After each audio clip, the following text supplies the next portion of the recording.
Ladies and gentlemen, I am your host Jeffrey Lazarus, and welcome back to Let's Play Dark Souls on the Gaming Vector. And as I stated last time, in this episode we're going to be making our way to Blighttown. But first, we got to get back down to the bonfire at Firelink and rest up and spend some of these souls.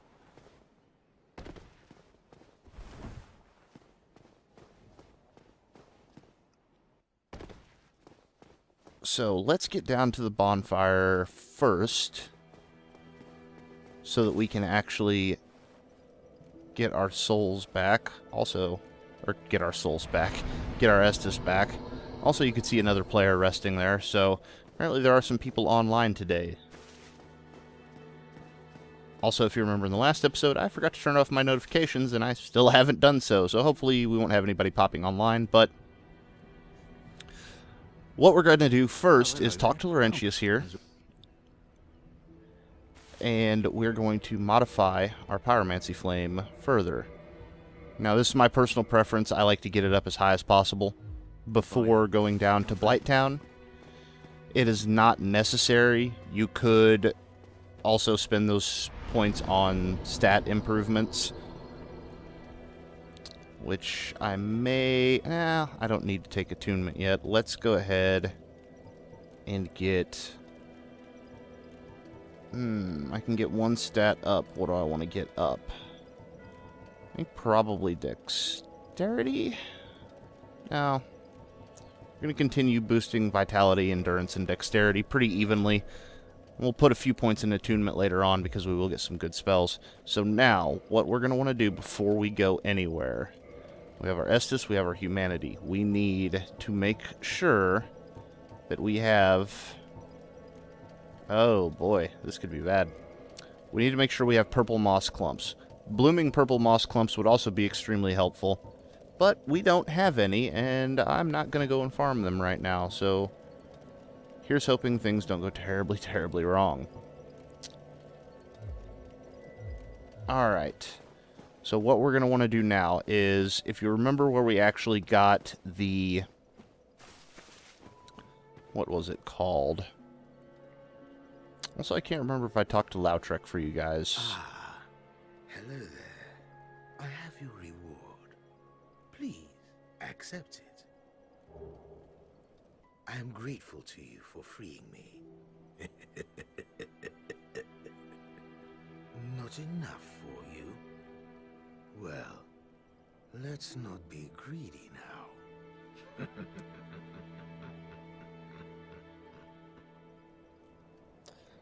So it would appear I actually hadn't come down and talked to Lautrec. Fair enough. So, what we're actually going to want to do is, if you remember where we grabbed the Dragon Crest Shield, the Astoris Straight Sword, the path that we took to go and get... Did we actually go and get that before I say something silly here? Yeah, the path we took to go and get the Grass Crest Shield. That is the basic area we're heading back to. However, we're going to head down the other pathway, and I believe I pointed it out last time. This time, that's actually where we're headed, and it is... I don't want to say it's a scary place, because it's not really scary. It's... At this point, for me, it's more of an annoyance that I even have to go there, but once we get through it, we will never have to go back there again. So, as you see, we're just making our way back down through the edge of New Londo Ruins. And we're going to be heading up these stairs, and there should be a gate that we opened earlier. And from here, we're going to head back across the bridge and through that cave.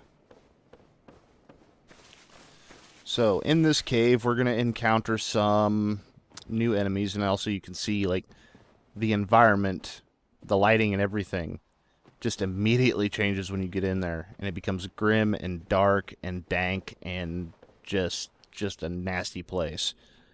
So, let's go ahead and get our fireballs at the ready. And we are going to encounter 3 enemies in here, in this walkway. Now, typically... if you were going the normal direction. So you go through the normal pathway through the game would take you down through the depths. Upon completing the depths, you would come into Blighttown. That is doing no damage whatsoever. Oh boy. Well, now it is. I wonder why that is. But typically you would go through the depths, you would go through the upper part of Blighttown, which we actually won't be seeing on this playthrough. Then you would go through the lower part of Blighttown, and then when you go to leave Blighttown, this would actually be your path back out. So that's kind of why this shortcut exists. It's a back entrance if you take the master key, but it's also your exit out of here if you're going through the normal way. Also, you can see we just picked up a dung pie there. We can throw that and it will inflict toxic on ourself, as well inflicting toxic on our enemy. Toxic is basically a nastier version of poison. Since we don't have any purple moss clumps, we won't be making too much use of that. Now here's one more of these guys. These guys also inflict poison damage. So if I can get up behind him and... oh boy. Wait, is it poison or is it bleed? I can never freaking remember. Let's just backstab him. Butt stab him. There we are.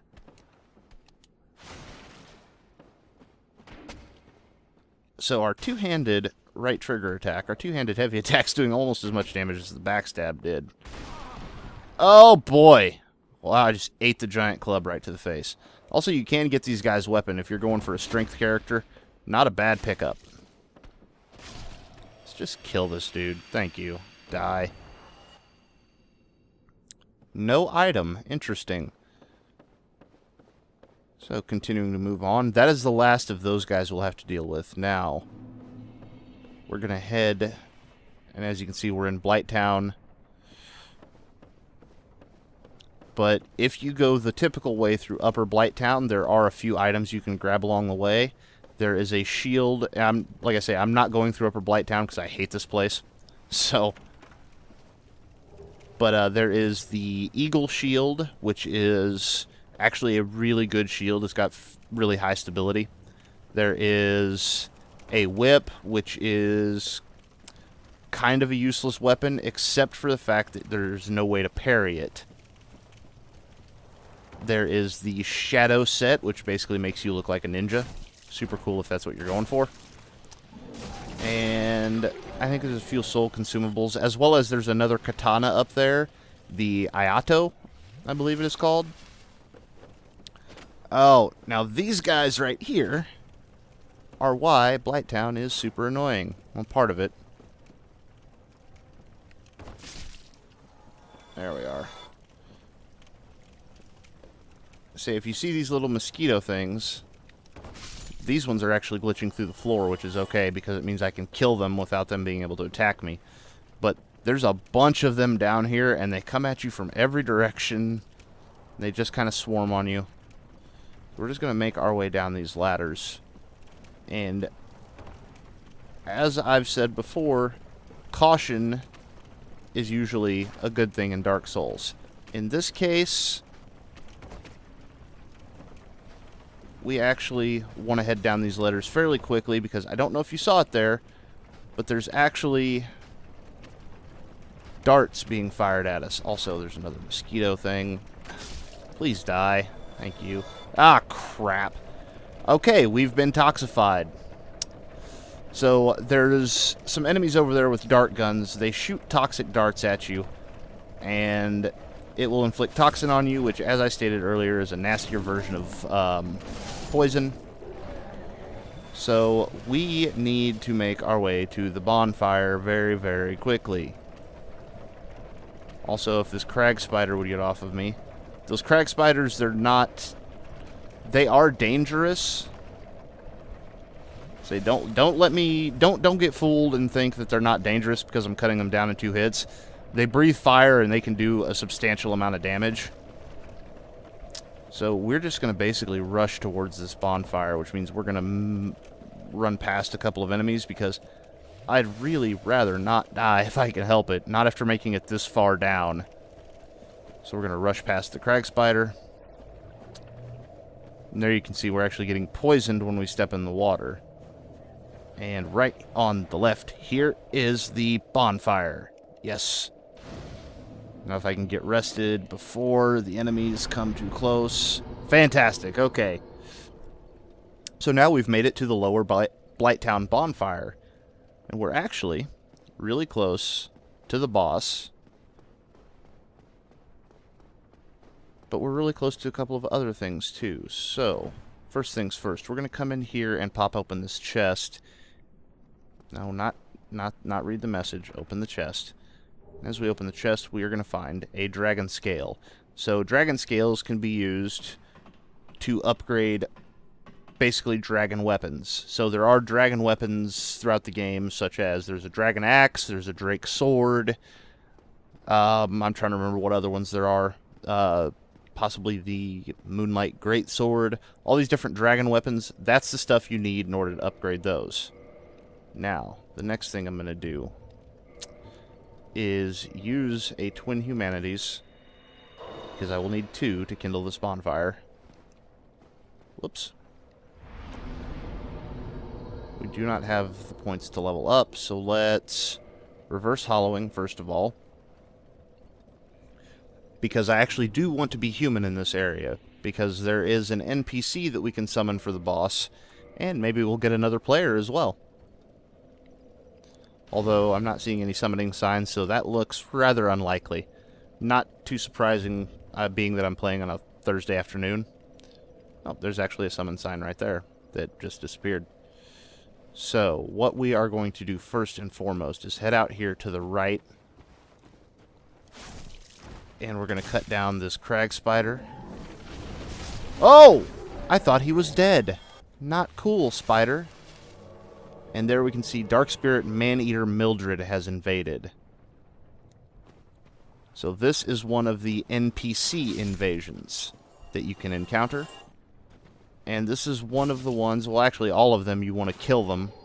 Because you can actually get a lot of good stuff from it. But this one in particular will also, once you kill her, act as a summon for the upcoming boss. As you can see, she's not wearing any armor, so she doesn't have much in the way of protection. She does have a shield, and she does have a really nasty sword.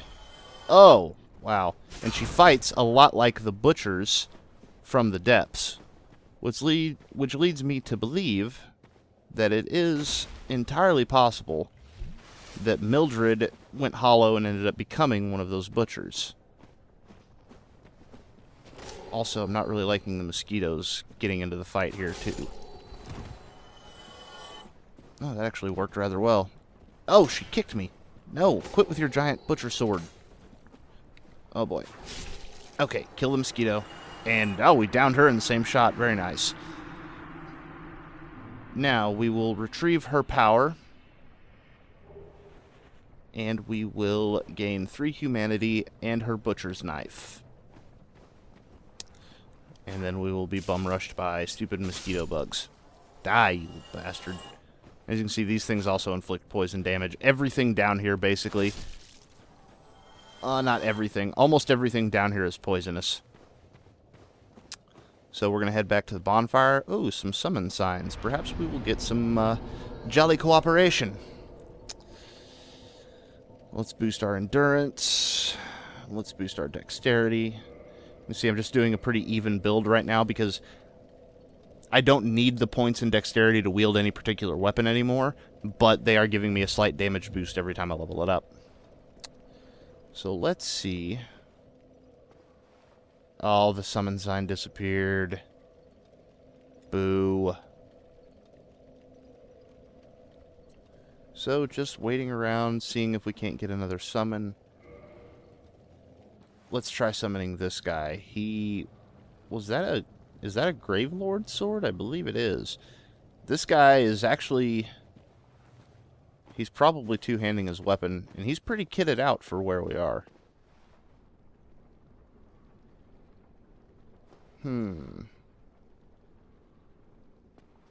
Well, let's see if we can't get this guy. If neither of these guys come through, I'll go ahead and try and take on the boss on my own. She's not she's not that difficult.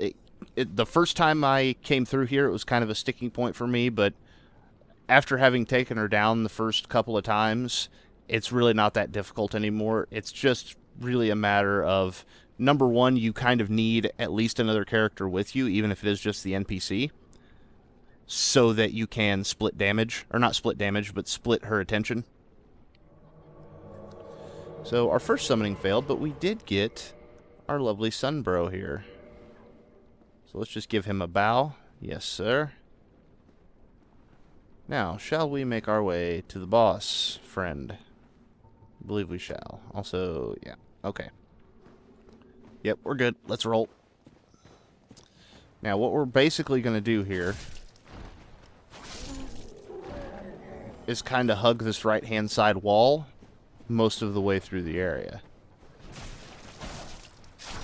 And also not stand in the water for very long if we can help it. It is almost inevitable by taking this path that we will get poisoned on the way there.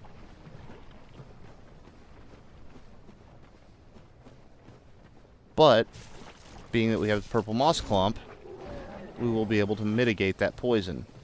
So we're just going to hug this right-hand side, because if you look over there, you can see some enemies with giant boulders that will rip us apart. So as soon as we get up out of the water, we're going to use the purple moss clumps. You can see he actually did it as we were getting there. So now we don't have to worry about being poisoned anymore. So as we head through this tunnel, we're going to find a couple of guys that are just kind of sitting on the ground with these giant batches of eggs on the back of them. And we're just going to avoid these guys altogether because they are not aggressive.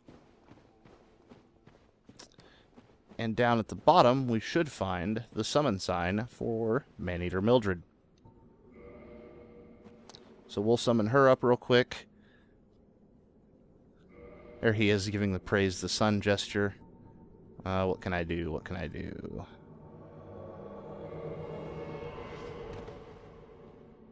Okay, and now, as we head through this door, we are going to meet our next boss. Chaos Witch Quelaag.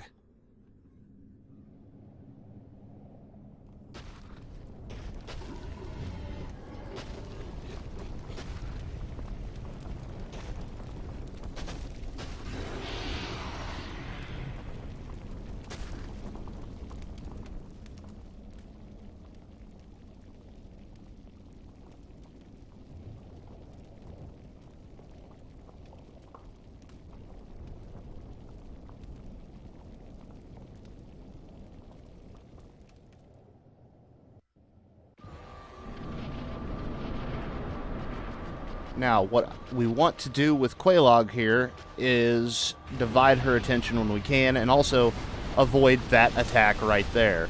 Well, avoid all of her attacks, realistically, but specifically, we want to make sure not to get hit with that.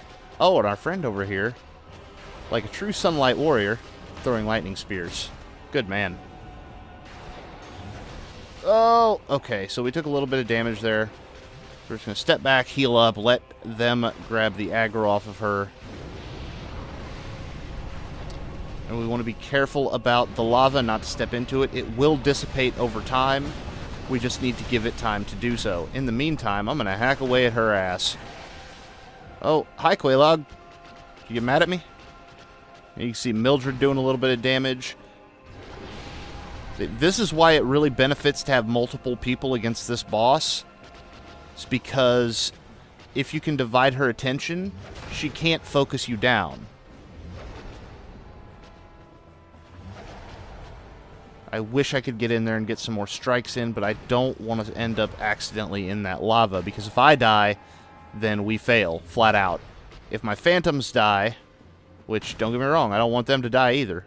Well, Mildred I could care less about, but the other guy, you know, that's an actual player helping me. I want him to get through this fight and get his rewards as well. Okay, it looks like... Who's she turning on?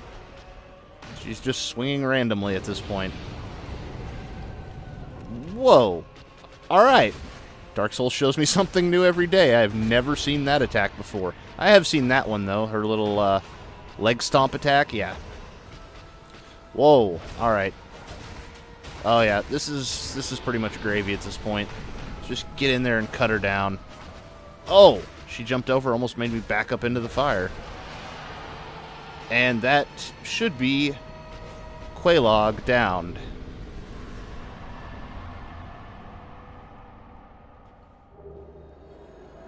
So there we get the Soul of Quelaag, Twin Humanities, and another Sunlight Medal, as well as 20,000 souls. And I will be sending a message to that player earlier for his expert technique in fighting Quelaag, staying on opposite sides of her and drawing her attention back and forth. She didn't get a chance to really rush either of us down. So, now that Quelaag has been dispatched, we're going to head up here, and we will be ringing the second Bell of Awakening. And this will open up... This is pretty much the end of kind of the first act of the game, and this will very much open up the second act of the game.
And there you'll see we get a homeward bone, and we also got that lovely cutscene showing us that the gate across from the Undead Parish bonfire is now open. We also have this stairway going down. Now this area out here that you can see with all the lava is an area known as Demon Ruins. We'll be heading there later on. That's not a place we want to go to right now. Instead, what we're going to do is we're going to come down here. Now, we're going to notice a few things. Number one, there is this strange-looking tile on the floor. This is actually an elevator shortcut for later on. The other thing, and there's actually no messages telling us this, so I'm going to plop down a message real quick as soon as I get all of this stuff out of my inventory. Except for those. I'll need those. Where is it? Orange soapstone, orange guidance soapstone. So we're actually going to use our soapstone to write a message. And we're just going to go with... Is it geography? I can never remember. Yes, it is. Illusory wall. Because there is an illusory wall right here. And you can see another one of those egg crawler guys down here. This is Einji, I believe is his name. We're going to have a little talk with him, and then we will be able to access the bonfire. Oh dear, what have we here? Are you a new servant? And even though we are not, at least at the time, we are going to say yes. But you have no eggs. No matter. Go along and have audience with our fair lady. I pray that you will mind your manners. And now we have to wait for him to slowly crawl out of the way so that we can get by and get to the bonfire. The other thing we can do here, though, is you will see the spider lady on the wall. So, here's the basic idea of what's going on here. There were 7 Daughters of Chaos. Quelaag was the first one that we've encountered. This is the second. They were basically mutated, morphed into these demon-like creatures. Quelaag was collecting humanity for her sister down here, the Fair Lady, who we cannot understand. However, she is also a firekeeper, so she can reinforce our flask, or we can enter a covenant with her, which I am going to do. And yes, I realize this will abandon my former covenant, but as a pyromancer, it is a very good idea because you get the Great Chaos Fireball Pyromancy. So now, what I'm going to want to do is rest at the bonfire, level up, and I'm going to need... Oh, wait, I'm already at... Okay. So at 14, we get a third attunement slot. And what does it take to get 4? We don't have enough to do so. So let's just take our 3 attunement slots. Then we can take one more level, and I'm going to go for Vitality. And now, when we go into Attune Magic, you see that we have Great Chaos Fireball, which takes 2 slots and only has 4 uses. However, it is extremely damaging. So for the time being, I do believe I will put it in place of Combustion. And now we are ready to leave this area. So, I believe we will make a quick run back to the other bonfire, the actual Blighttown bonfire. Or the lower Blighttown bonfire, as it were. Because there is another NPC who hopefully will be waiting for us along the way. But we will see momentarily. So we're just going to head back out through here. And we still have our purple moss clump equipped, so we should be good there. This has been a very productive episode. Managed to make it all the way to Blighttown and take out the boss. And we still have a couple of minutes left here. We're also still in human form, which I'm not a huge fan of. But, being that we're in Blighttown and we've killed the boss, we are not under any distress as far as the possibility of getting invaded, because the boss is dead. We cannot be invaded by other players. And invasions from other players work very much the same way that the invasion with Maneater Mildred did. As a matter of fact, it's almost an exact copy. So much so that the first time I saw an NPC invasion, I thought it was an actual invasion, and I got real worried. After a while, you learn otherwise. So we're going to take much the same path back, but if you see where that item is over there, we're going to be heading over to grab that. And hopefully, this NPC will be here, and she is not. So, let's go ahead and use the moss clump. I can go farm some more later if I need them. Typically, there is an NPC, well, not even typically, there is an NPC that spawns here. I don't know the exact, obviously, I don't know the exact set of circumstances to get her to spawn. I think I may need to upgrade my Pyromancy Flame more, but she can actually give you a more powerful Pyromancy Flame by ascending your current one. She also can teach you some very useful Pyromancy spells. We do kind of need her. So, for the meantime, we're just going to run back over to the lower Blighttown bonfire. Just sprinting past the enemies because we can. We will get our rest in. And in the next episode, we'll be leaving Blighttown, and we will be heading back to the Undead Parish so that we can finally see what was behind that giant gate and make our way into kind of the second act of the game.